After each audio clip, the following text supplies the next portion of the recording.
Hello friends, जय माता दी। कैसे हैं आप? आई होप सब अच्छे होंगे। स्वागत है सभी का पूजा डागर जी के question for all exam channel पर।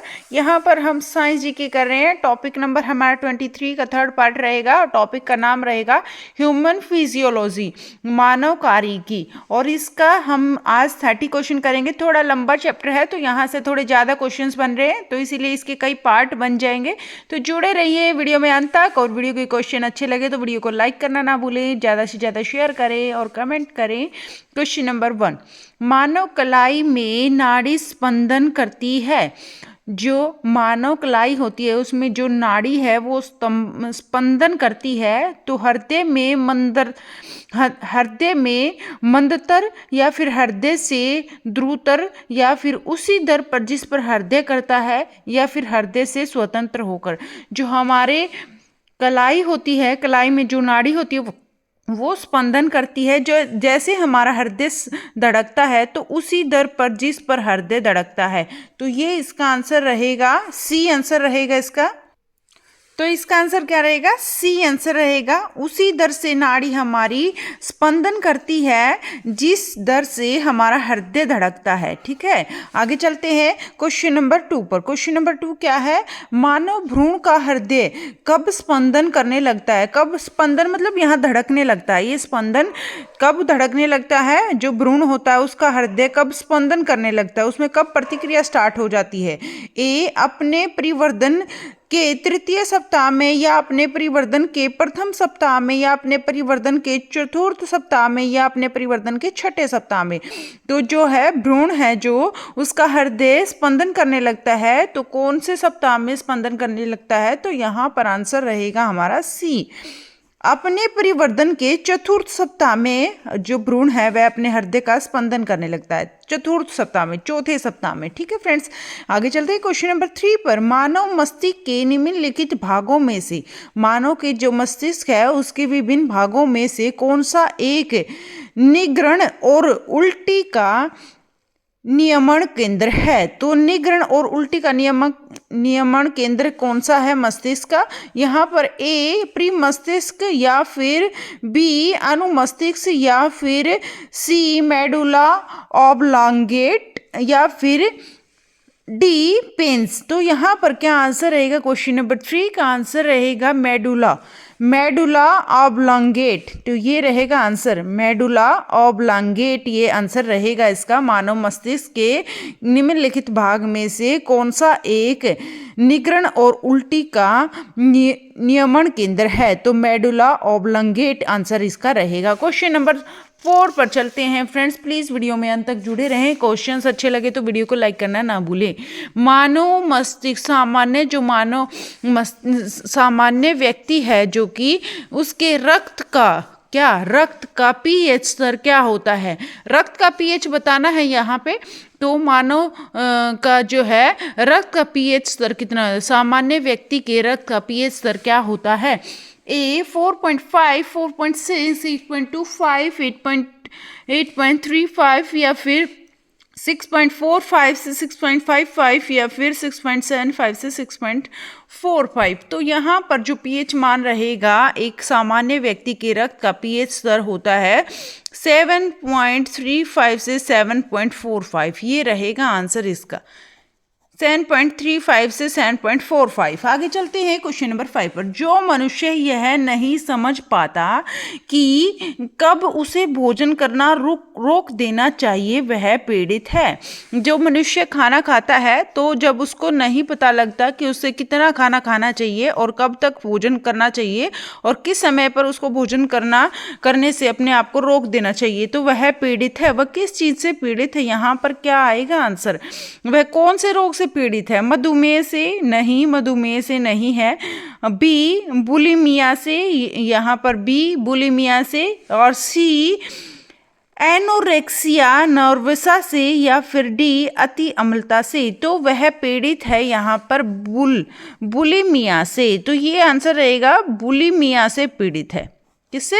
बुलिमिया से पीड़ित है, उसको नहीं पता लगता कितना भोजन करना चाहिए और कब भोजन खाने से रोक देना चाहिए खुद को। तो मनुष्य यह नहीं समझ पाता कि कब उसे भोजन करना रोक देना चाहिए। वह पीड़ित है बुलिमिया से।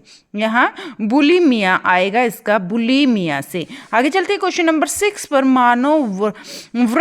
मानव वृक्क असमरी में पाया जाने वाला मुख्य रासायनिक यौगिक है। तो मुख्य रासायनिक यौगिक क्या है?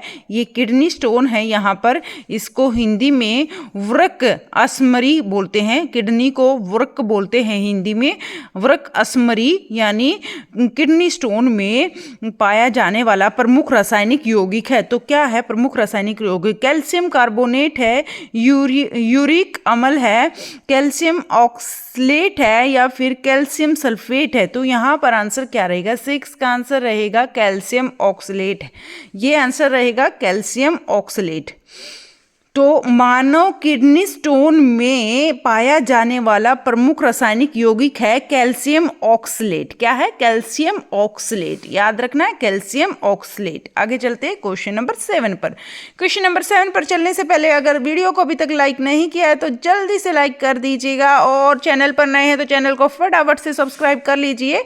यहाँ पर 3 से 3.5 हम साइंस जीके की प्रैक्टिस करते हैं डेली। टॉपिक वाइज हम 25-30 क्वेश्चन के करीब हम डेली प्रैक्टिस करते हैं। तो जुड़ जाइए, अगर चैनल पर अभी तक नए हैं तो फटाफट से ज्वाइन कर लीजिए।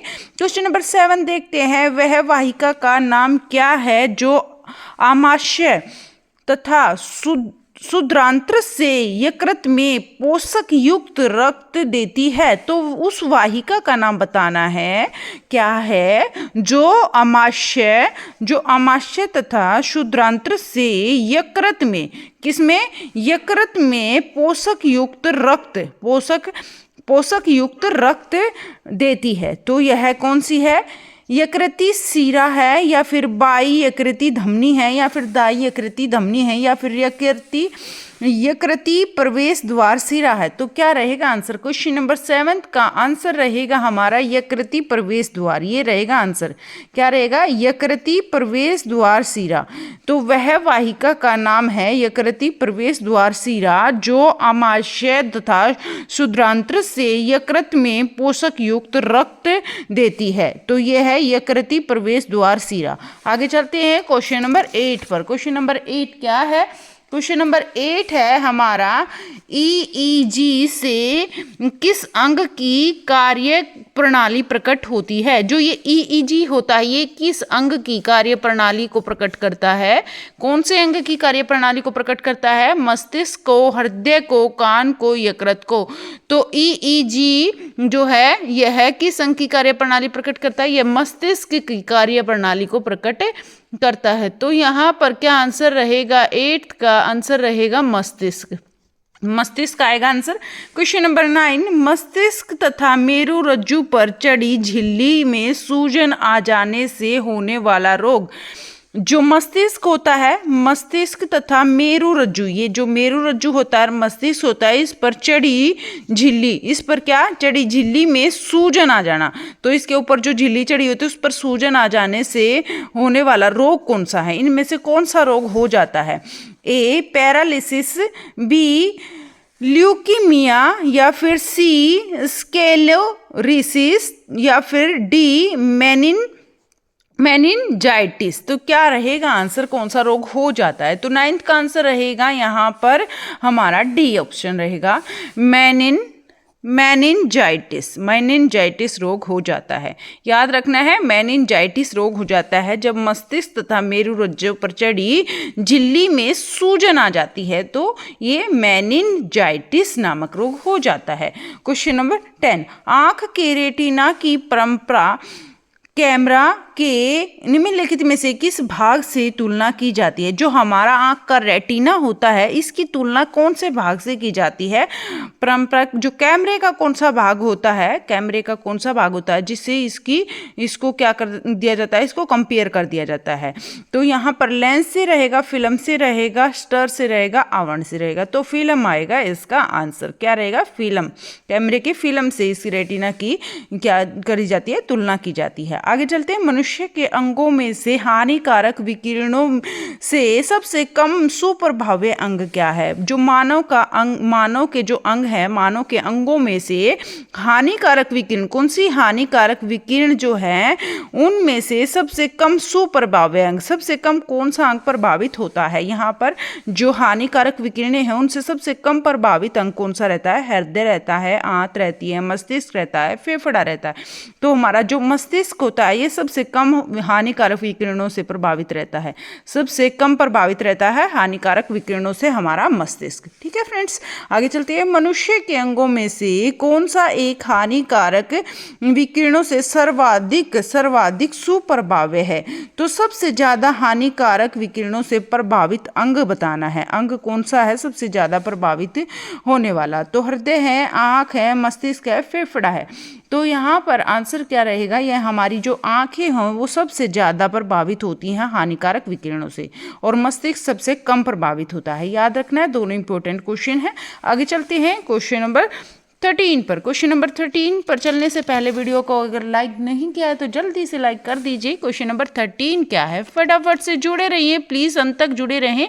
बहुत ही ज़्यादा इंपॉर्टेंट क्वेश्चन है, हर एक कॉम्पिटिटिव एग्जाम के लिए साइंस के क्वेश्चन बहुत ज़्यादा इंपॉर्टेंट होते हैं। क्वेश्चन नंबर 13 देखते हैं। एक सामान्य मनुष्य का उच्च रक्तचाप एवं निम्न रक्तचाप क्रम से होता है। जो ये ब्लड प्रेशर होता है, रक्तचाप जिसको बोलते हैं, ये सामान्य मनुष्य के अंदर कितना होता है? तो 200 mm से 110 mm, 120 mm से 80 mm, 90 mm से 60 mm, 85 mm से 55 mm। तो यहाँ पर आंसर रहेगा 120 mm से 80 mm के बीच में होना चाहिए। जो ब्लड प्रेशर है वो ये हाई में तो 120 से कम होना चाहिए और लो में 180 से ज़्यादा होना चाहिए, मतलब 180 तक होना चाहिए। ठीक है फ्रेंड्स, तो यहाँ पर जो है 120 और 180 ये बहुत ही ज़्यादा मायने रखते हैं एक रक्तचाप में, एक ब्लड प्रेशर को सही से रखने के लिए। तो सामान्यतः अधिकांश प्राणियों के जीवित पदार्थों का लगभग 80% पदार्थ है। जो जीवित प्राणी होते हैं, क्वेश्चन नंबर 14, जो प्राणी होते हैं, प्राणी जो जीवित पदार्थ होते हैं, जीवित पदार्थ उसमें 80% पदार्थ क्या होता है? वसा होता है, प्रोटीन होता है, या कार्बोहाइड्रेट होता है, या खनिज होता है। तो यहाँ पर आंसर क्या रहेगा? क्वेश्चन नंबर 14 का आंसर रहेगा प्रोटीन जो है 80% क्या होता है? 80% प्रोटीन होता है। अधिकांश प्राणियों के जीवित पदार्थों का लगभग 80% पदार्थ प्रोटीन का होता है। आगे चलते हैं क्वेश्चन नंबर 15 पर। क्वेश्चन नंबर 15 क्या है?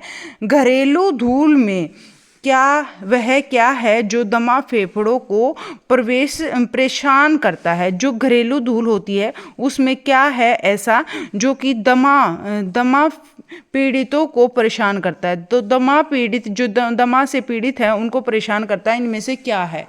ए, धूल में कार्बनिक कण, या फिर बी, रसायन जो धूल में विद्यमान हो, या फिर सी, धूल ब्रूथी, या फिर डी, धूल की नमी। तो यहाँ पर आंसर क्या रहेगा? तो जो घरेलू धूल में है, घरेलू धूल में क्या है? घरेलू धूल में धूल ब्रूथी है। जो ये धूल ब्रूथी होती है ना, ये दमा पीड़ित व्यक्ति होते हैं उनको बहुत ही ज़्यादा परेशान करती है, तो धूल ब्रूथी आएगा इसका आंसर। ठीक है फ्रेंड्स, धूल ब्रूथी। आगे चलते हैं क्वेश्चन नंबर 16 पर। प्लीज़ वीडियो में अंत तक जुड़े रहें, बहुत ही ज़्यादा इंपॉर्टेंट क्वेश्चन है। तो ये सारे ही क्वेश्चन आपके लिए इंपॉर्टेंट है, हर एक एग्जाम के लिए इंपॉर्टेंट है, तो देखते रहें वीडियो को अंत तक। क्वेश्चन नंबर 16 पर चलते हैं। निम्नलिखित में से कौन सा यौगिक मानव शरीर में संग्रहित नहीं रहता? तो कौन सा यौगिक मानव शरीर में संग्रहित नहीं रहता है? तो कौन सा यौगिक मानव शरीर में संग्रहित नहीं रहता है? अमीनो अम्ल है, या फिर बी, ग्लाइकोज है, या फिर सी, वसा है, या फिर डी, टैकोफेरॉल है। तो क्या रहेगा? निम्नलिखित में कौन सा यौगिक मानव शरीर में संग्रहित नहीं रहता? तो संग्रहित क्या नहीं है? अमीनो अम्ल आएगा, ग्लाइकोज आएगा, वसा आएगा, टैकोफेरॉल आएगा। तो सारे ही इंपॉर्टेंट है। यहाँ टैकोफेरॉल जो है ये नहीं आता है, मानव शरीर में संग्रहित नहीं होता है टैकोफेरॉल। वसा है, मानव शरीर में संग्रहित होता है, अमीनो अम्ल भी होता है, ग्लाइकोजन भी होता है, लेकिन टैकोफेरॉल नहीं होता है। Question number 17, question question number 17 क्या है, निम्नलिखित में से कौन सा लवण मानव हड्डियों में सर्वाधिक मात्रा में पाया जाता है। जो मानव की हड्डियां होती हैं, मानव हड्डियों में सर्वाधिक मात्रा में कौन सा लवण पाया जाता है, मानव की हड्डियों में सबसे ज्यादा मात्रा में कौन सा लवण पाया जाता है। कैल्शियम कार्बोनेट पाया जाता है, मैग्नीशियम क्लोराइड पाया जाता है, कैल्शियम फास्फेट पाया जाता है, सोडियम क्लोराइड पाया जाता है। तो मानव की जो हड्डियां होती है, हमारी जो हड्डियां होती है, इसमें लवण जो सर्वाधिक मात्रा में लवण पाया जाता है, तो कौन सा सबसे ज्यादा मात्रा में लवण पाया जाता है हमारी हड्डियों में। क्वेश्चन नंबर 17 का आंसर रहेगा कैल्शियम फॉस्फेट, ये आएगा आंसर इसका। कैल्शियम फॉस्फेट लवण पाया जाता है सबसे ज्यादा मनुष्य की हड्डियों में कैल्शियम फॉस्फेट पाया जाता है। आगे चलते हैं क्वेश्चन नंबर 18 पर। क्वेश्चन नंबर 18 क्या है, यहाँ पर क्वेश्चन नंबर 18 देख रहे हैं हम। क्वेश्चन नंबर 18 क्या है, निम्नलिखित में से कौन सा जीव रूपांतरण मानव शरीर को अधिकतम ऊर्जा प्रदान करता है। इनमें से कौन सा जीव रूपांतरण, क्या जीव रूपांतरण मानव शरीर को अधिकतम ऊर्जा प्रदान करता है, सबसे ज्यादा ऊर्जा प्रदान करता है। ATP, ADP, ADP, AMP, ADP, ATP या फिर एएमपी, एडीपी। तो यहाँ पर आंसर क्या रहेगा हमारा, यहाँ पर आंसर देखो, यहाँ पर हमारा टी पहले आएगा, डी बाद में आएगा, तो ये ऑप्शन तो नहीं होगा, तो ये वाला ऑप्शन होगा हमारा 18th का आंसर रहेगा ए, एटीपी और एडीपी, एटीपी और एडीपी आंसर इसका रहेगा। टी पहले आएगा, डी बाद में आएगा, याद रखना है। तो इसकी फुल फॉर्म भी देख लेते हैं क्या होती है इसकी फुल फॉर्म। ये जो है ये सबसे अधिक मात्रा में मानव के शरीर को क्या देता है, ऊर्जा प्रदान करता है। तो ये क्या है फुल फॉर्म इसकी फुल फॉर्म है एडिनोसिन ट्राइफॉस्फेट, एडिनोसिन ट्राइफॉस्फेट है इसकी फुल फॉर्म, एडिनोसिन ट्राइफॉस्फेट। ये इंग्लिश में भी मैंने लिख दिया है एडिनोसिन ट्राइफॉस्फेट। और यहाँ पर एडीपी की फुल फॉर्म है एडिनोसिन डेपोफॉस्फेट। तो यहाँ पर आंसर आएगा डी फॉस्फेट, ठीक है। यहाँ पर ये आंसर रहेगा डी फॉस्फेट। तो एडिनोसिन और डी फॉस्फेट इसकी फुल फॉर्म रहेगी। इंपॉर्टेंट है, फुल फॉर्म भी आपको अच्छे से देख लेनी है। आगे चलते हैं क्वेश्चन नंबर 19 पर। मानव शरीर में सर्वाधिक प्रचुर मात्रा में पाया जाता है, जो हमारा शरीर होता है सबसे ज्यादा प्रचुर मात्रा में क्या पाया जाता है हमारे शरीर के अंदर, सोडियम पाया जाता है, लोहा पाया जाता है, ऑक्सीजन पाया जाता है, आयोडीन पाया जाता है। तो 19th का क्या आंसर रहेगा, सबसे ज्यादा मात्रा में प्रचुर मात्रा में हमारे शरीर में कौन सा तत्व पाया जाता है। तो ऑक्सीजन तत्व सबसे ज्यादा मात्रा में हमारे शरीर में पाया जाता है। ऑक्सीजन ही ऐसा तत्व है जिसकी वजह से हम जीवित रहते हैं, तो ऑक्सीजन है सबसे अधिक मात्रा में हमारे शरीर में पाया जाता है। क्या पाया जाता है, ऑक्सीजन। आगे चलते हैं क्वेश्चन नंबर 20। मानव शरीर में क्रोमोसोम की संख्या कितनी होती है। तो हमारा जो मानव शरीर होता है इसमें क्रोमोसोम की संख्या कितनी होती है, क्रोमोसोम्स की संख्या कितनी होती है, 46 होती है या फिर 23 होती है या फिर 44 होती है या फिर 42 होती है। तो यह संख्या होती है हमारी कितनी होती है, 46 होती है, याद रखना है 46 होती है। आगे चलते हैं क्वेश्चन नंबर 23 पर। क्वेश्चन नंबर 23 क्या है, लंबे समय तक उपवास रखने का सर्वाधिक प्रभाव शरीर के किस अंग पर पड़ता है। जो लंबे समय तक हम फास्ट उपवास रखते हैं तो सबसे ज्यादा हमारा जो है शरीर का कौन सा अंग प्रभावित होता है, इफेक्ट कौन से हमारे अंग पर पड़ता है, आंत पर पड़ता है, हृदय पर पड़ता है, फेफड़ों पर पड़ता है या गुर्दे पर पड़ता है। तो सबसे ज्यादा जो प्रभाव पड़ता है जब हम लंबे समय तक फास्ट रख लेते हैं, उपवास रख लेते हैं, सबसे ज्यादा प्रभाव हमारे शरीर के गुर्दे पर पड़ता है। किस पर, गुर्दे पर सबसे ज्यादा प्रभाव रहता है, शरीर के गुर्दों पर सबसे ज्यादा प्रभाव रहता है उपवास का, याद रखना है। इंपॉर्टेंट क्वेश्चन है। हृदय जो उपवास ज्यादा रखते हैं तो सबसे ज्यादा हमारा जो अंग प्रभावित होता है वह गुर्दे होते हैं। आगे चलते हैं क्वेश्चन नंबर 22 पर। क्वेश्चन नंबर 22 क्या है, हमारे शरीर में, हमारा जो शरीर है, शरीर में जोड़ों में गठिया रोग, जो हमारे शरीर में जोड़ों में गठिया रोग हो जाता है, आर्थराइटिस हो जाता है, राइटिस हो जाता है, तो निम्नलिखित में से किसके जमाव से होता है। तो किस चीज का जमाव हो जाता है कि गठिया रोग हो जाता है, ए यूरिक अम्ल का, या फिर बी यूरिया का, या फिर सी एम्बुमिन का, या फिर डी कोलेस्ट्रॉल का। तो यहाँ पर क्या आंसर रहेगा, जो ये गठिया रोग होता है ये किसकी वजह से होता है, क्या ऐसा है जो हमारे शरीर में जमाव हो जाता है और ये रोग हो जाता है गठिया रोग, तो इनमें से किस चीज़ का जमाव हो जाता है। क्वेश्चन नंबर 22 का आंसर क्या रहेगा? यूरिक अम्ल। यूरिक अम्ल हमारे शरीर में बढ़ जाता है, ये जमा हो जाता है, इसी वजह से गठिया नामक रोग हो जाता है। यूरिक अम्ल आएगा यहाँ पर आंसर। याद रखना है, शरीर के जोड़ों में गठिया रोग किसके जमाव से होता है? यूरिक अम्ल के जमाव से होता है। आगे चलते हैं, क्वेश्चन नंबर 23 देख लेते हैं फटाफट से। 23 बस अपने 30 क्वेश्चन बचे हैं, तो प्लीज़ वीडियो में अंत तक जुड़े रहें। सारे इंपॉर्टेंट क्वेश्चन हैं, बहुत ही ज़्यादा इंपॉर्टेंट क्वेश्चन है, तो जुड़े रहिए वीडियो में अंत तक।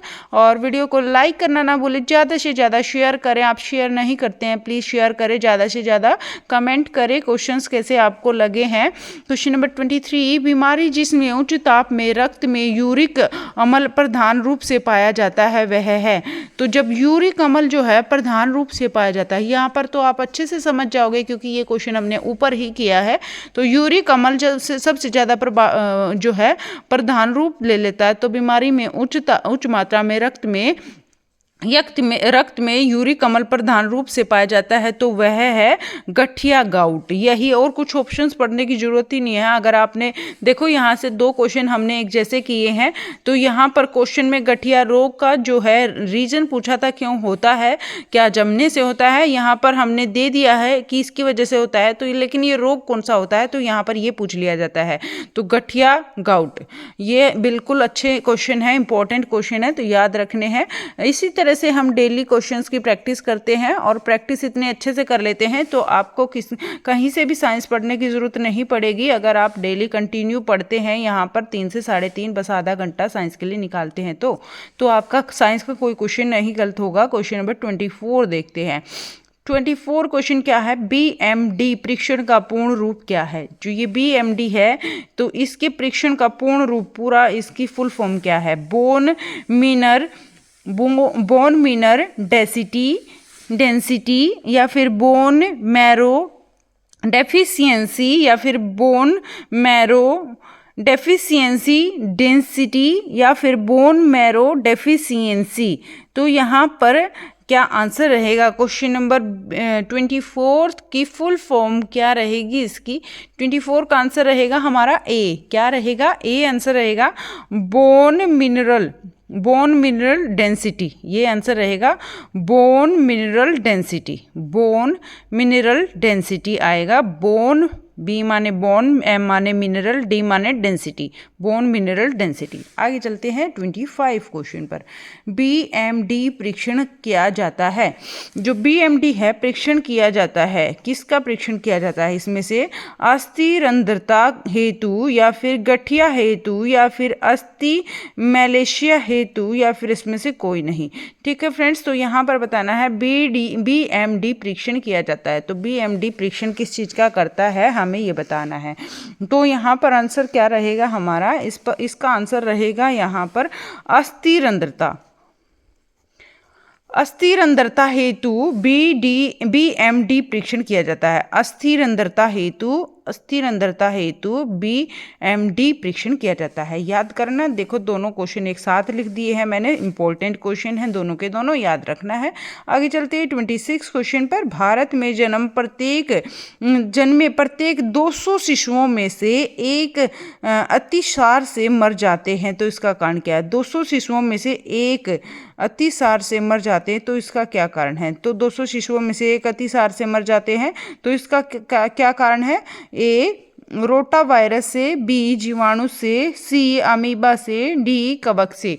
तो यहाँ पर क्या रीज़न रहता है? यहाँ पर रोटा वायरस की वजह से मर जाते हैं, तो ये आंसर रहेगा, ए आंसर रहेगा। भारत में जन्मे प्रत्येक 200 शिशुओं में से एक अतिसार से मर जाता है, जिसका कारण है रोटा वायरस। क्या है? रोटा वायरस, याद रखना है। आगे चलते हैं 27 क्वेश्चन पर। बस आपने कितने क्वेश्चन बचे हैं? अपने बस यही क्वेश्चन बचे हैं। 30 क्वेश्चन आज की क्लास में हमने रखे हैं। तो फ्रेंड्स वीडियो को लाइक कर दीजिए जल्दी से जल्दी। और यहाँ पर हम क्वेश्चन 27 पर चलते हैं। 27 क्वेश्चन क्या है? अस्थि एवं दंत निर्माण हेतु निम्नलिखित में से किन की आवश्यकता होती है? तो अस्थि एवं दंत निर्माण किसके, अस्थि और दंत निर्माण हेतु निम्नलिखित इसमें से किसकी आवश्यकता होती है। तो इसके लिए जो दांत हैं उसके लिए किस चीज़ की आवश्यकता होती है, 27 का आंसर बताना है। दांत के लिए कैल्शियम की आवश्यकता होती है और अस्थि के लिए किसकी आवश्यकता होती है, अस्थि के लिए फास्फोरस की आवश्यकता होती है। तो यहाँ पर आंसर क्या रहेगा, ए लोहा और कैल्शियम, बी सोडियम और पोटेशियम, या फिर सी सोडियम और कैल्शियम, या फिर डी कैल्शियम और फास्फेट। तो क्या आंसर रहेगा 27 का। 27 का आंसर यहाँ पर रहेगा हमारा कैल्शियम और फास्फोरस, ये डी आंसर रहेगा। कैल्शियम हमारे दांतों के लिए इंपॉर्टेंट है और अस्थि के लिए हमारे लिए फास्फोरस इंपॉर्टेंट है, क्या, फास्फोरस। तो ये आंसर इसका रहेगा 27 का। आगे चलते हैं 28 क्वेश्चन पर। 28 क्वेश्चन क्या है, पेस मेकर किससे संबंधित है। जो ये पेस मेकर है ये किससे संबंधित है, पेस मेकर जो ये अक्षर है ये किससे संबंधित है, मस्तिष्क के है, हृदय से, या फिर गुर्दे से, या फिर फेफड़े से। तो ये पेस मेकर है ये संबंधित है हृदय से। किससे संबंधित है, पेस मेकर संबंधित है हृदय से। याद रखना है, पेस मेकर किससे संबंधित है, पेस मेकर संबंधित है हृदय से। और जो ये पेस मेकर है, देखो मैंने दोनों एक जैसे क्वेश्चंस हैं, लगभग सारे साथ साथ में लिखे हैं ताकि आपको अच्छे से कंसेप्ट क्लियर हो जाए और आपको समझ में आ जाए। इस तरह का क्वेश्चंस आएगा तो क्या आंसर देना, उस तरह का क्वेश्चन आएगा तो क्या आंसर देना। तो ईयर 29 का देखते हैं, पेस मेकर निम्नलिखित में से किस नाम से भी जाना जाता है। जो ये पेस मेकर है ये किसी और नाम से भी जाना जाता है, तो वो नाम हमें बताना है। तो किस और नाम से भी जानते हैं इसको, तो देख लेते हैं।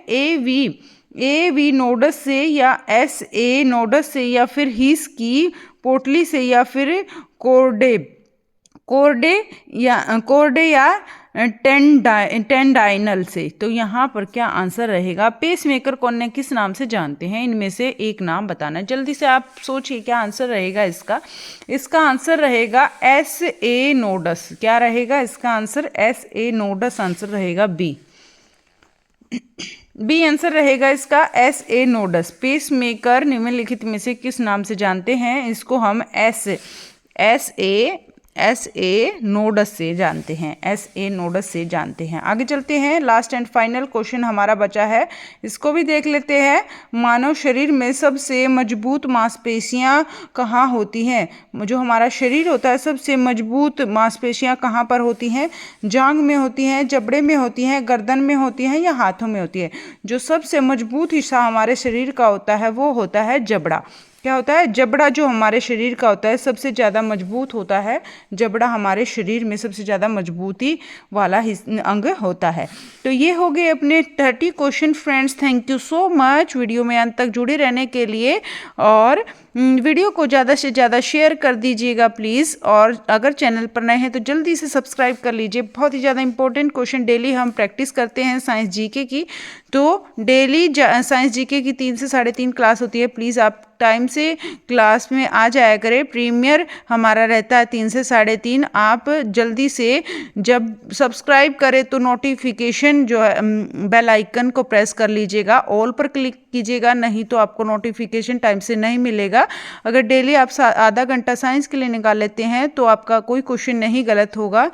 और यहाँ पर हम टॉपिक वाइज साइंस को कवर कर रहे हैं इससे, और आपको डिस्क्रिप्शन बॉक्स में लिंक मिल जाएगा इसकी प्लेलिस्ट का, अगर आपको इससे पहले वाले पार्ट्स भी देखने हैं तो। थैंक यू सो मच, आप देख लीजिएगा। Take care. फिर मिलते हैं शाम को 8 से 8:40 के बीच में। यहाँ पर हम करते हैं जीके, यहाँ पर पॉलिटी जीके अपना चला हुआ है, वो भी टॉपिक वाइज चला हुआ है। तो बहुत ही ज़्यादा इंपॉर्टेंट क्लास है वे भी, तो प्लीज़ आ जाइएगा टाइम से। Bye bye, take care. फिर मिलते हैं नेक्स्ट वीडियो पर। तब तक के लिए आप हंसते रहें, मुस्कुराते रहें, ख्याल रखें अपना।